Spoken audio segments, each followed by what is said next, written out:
Welcome to Artificially Literate. Today, we're setting sail into the vast, turbulent, and frankly, incredible waters of Herman Melville's masterpiece, Moby-Dick. So here's the plan for this explainer. We're going to journey with our narrator, Ishmael, as he tries to escape this, damp, drizzly November in his soul. Then we'll be right there on the deck to witness Captain Ahab's absolutely terrifying vow. And finally, we're going to confront the great white whale himself and ask what that ungraspable phantom really means for us today. Let's dive in. Melville basically gives us the key right at the start. This quote tells you everything.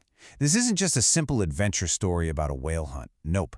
It's about the human search for meaning in a world that feels vast and honestly pretty indifferent.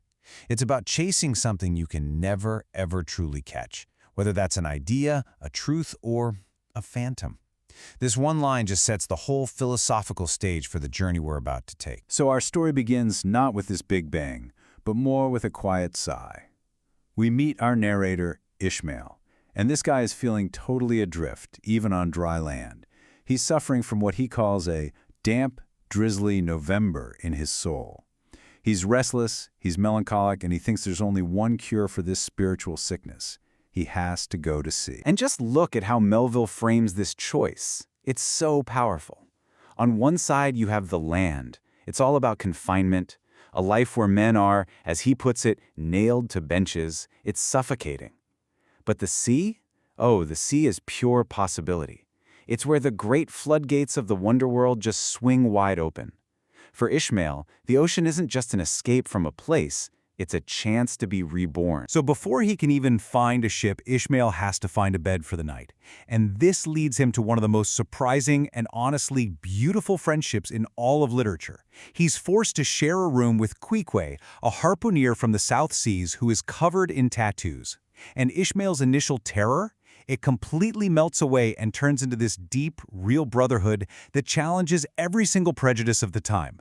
It turns out that Queequeg, the so-called savage, is far more noble and decent than any of the civilized men Ishmael's ever known. And this theme of unlikely connection, it just continues right onto the ship, the Pequod.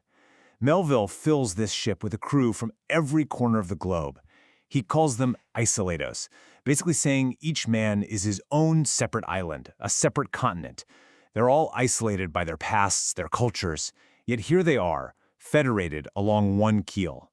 The ship becomes this floating microcosm of a fractured world, all brought together for one single fateful purpose. Okay, so the crew is all assembled, but there's this shadow hanging over the whole voyage. The ship has a captain, but he's a total ghost, staying hidden in his cabin.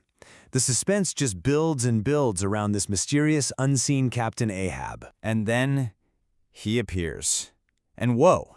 He's not just a captain. He's like a force of nature. He's scarred from head to toe. He has this grim, determined jaw and a leg carved from the bone of a sperm whale. This is Captain Ahab. He doesn't just walk the deck. He commands it. His whole presence just radiates this singular, obsessive energy that grabs the entire crew from the very first moment. This scene right here on the quarterdeck, it's the absolute turning point of the entire book. Ahab gets all the men together, pulls out this shiny gold coin, and nails it to the mast. That's the prize, he says, for the man who spots Moby-Dick, the very whale that took his leg. And with that one single dramatic move, he completely hijacks their commercial whaling trip and turns it into his own personal fiery quest for revenge. And with their harpoons crossed like swords, the crew joins Ahab in this dark, unholy ritual. This oath, this is the point of no return. The business venture is over. The hunt is on. They have sealed a pact, not with their bosses back on shore, but with their captain's madness. The crew has now bound their fate to Ahab's obsession, and it's going to lead them to the absolute ends of the earth. It's such a powerful moment, shifting the story from an adventure to a full-blown tragedy. And hey, speaking of deep dives, if you're enjoying this, you can find more from Artificially Literate on Apple Podcasts, Spotify, and YouTube. Just be sure to follow so you never miss an explainer. All right, so the crew has sworn this insane oath to hunt down one specific whale. But Moby-Dick, he is so much more than just an animal. The question that hangs over the rest of the book is simple, but it's also incredibly deep.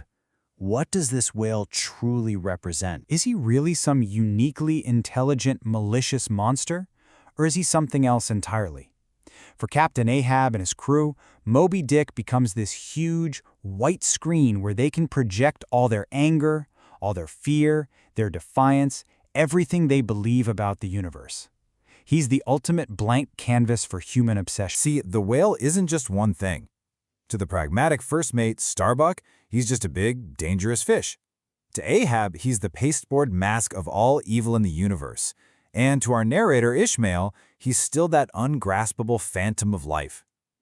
And that ambiguity, that's the source of his power. It makes him the perfect symbol for all of our deepest questions and fears. Melville actually spends a whole chapter just talking about the color white. He argues that whiteness, when you detach it from nice things and connect it to something terrifying, it makes the terror even worse. It's the whiteness, the symbol of emptiness, of the void, of the unknowable, that calls up this peculiar apparition to the soul. It's what makes Moby-Dick not just a whale, but a kind of cosmic horror. The chase finally ends in this epic 3-day battle. A total whirlwind of smashed boats and broken men. And in the aftermath, we're all left to figure out what this doomed quest was all about and what the real price of Ahab's all-consuming fire truly was. And this, right here, is the timeless lesson.